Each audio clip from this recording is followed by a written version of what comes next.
just showing them the people's there.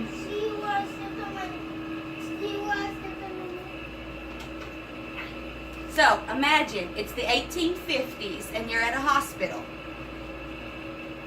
There's an epidemic sweeping through the hospital and nobody's washing their hands and everybody's dying and disease is spreading like wildfire.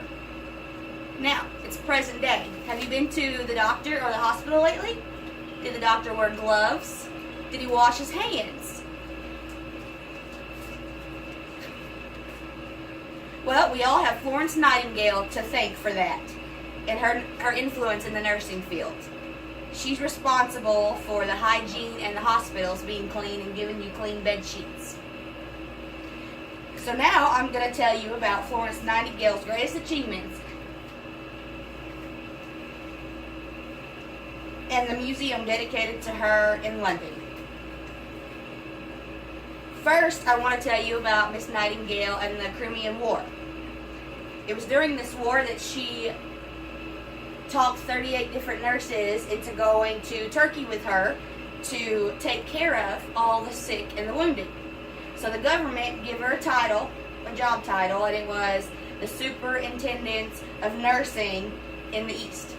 But that's all that she had. She didn't have any bandages, any medicine, any supplies, or anything. And so she kept telling the guards and the government that she had to have stuff because everybody just kept dying. And she even got really bad sick with brucellosis. And then the 38 nurses, they saw how hard she worked to make sure that all these people lived and got better. So they decided to clean the hospital and set it up so that people would stop dying. Before long, the government gave her money to build a new hospital, and it was spotless. Because of this, she saved so many lives, but she didn't stop there.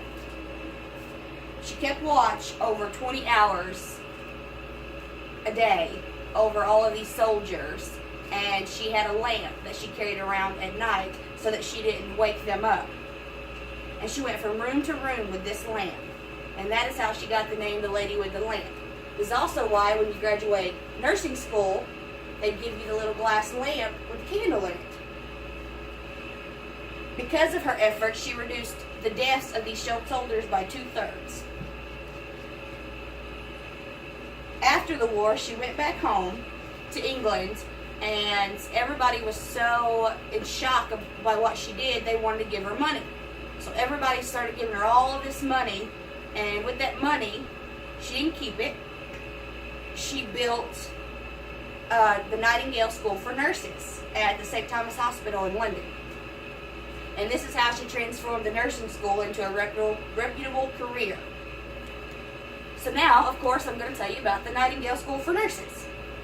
She worked all the time, day and night, teaching anybody that wanted to come to this school how to care for the sick and wounded, and taught them about health and cleanliness, and because she wanted them to be able to keep people alive. She insisted on hand washing between patients, clean sheets. That was one of her biggest things, that everybody had clean sheets all the time, and that they ate healthy food. She made sure that she instilled this into every nurse that came to the Nightingale School. Those practices that I mentioned also reformed hospitals. They started practicing sterile techniques, hand washing between patients to prevent the spread of disease, and giving healthy foods to patients along with the clean bed sheets. This astonishing woman, she changed so much during this time that they even dedicated a museum to her on the steps of the St. Thomas Hospital. Now I'm going to tell you about the Florence Nightingale Museum in London. It sits on the Thames River, and it's across from the House of Parliament in the parking garage of the St. Thomas Hospital. At this museum, there is a register for nurses, for the original nurses. There's 229 women on that list, and you can go to the museum and look at it through an interactive book. You can't actually touch the pages, but if you think you have a relative on that list, the Florence Nightingale Museum insists that you contact the archivist at the London Metropolitan Archives because he would love to hear from you. as well as these 229 women, there are over 3,000 artifacts that have to do with Florence Nightingale and her life and her work, everything. Most of it came from the St. Thomas Hospital, but recently, in 2004, somebody donated her pet owl. Yeah, her pet owl. To the collection at the museum. So, how cool is this info I just told you about? Florence Nightingale is responsible for the way nurses care for you today. And she's the reason when you see a nurse, she's always tired and still pushing through to make sure she takes care of you and your family.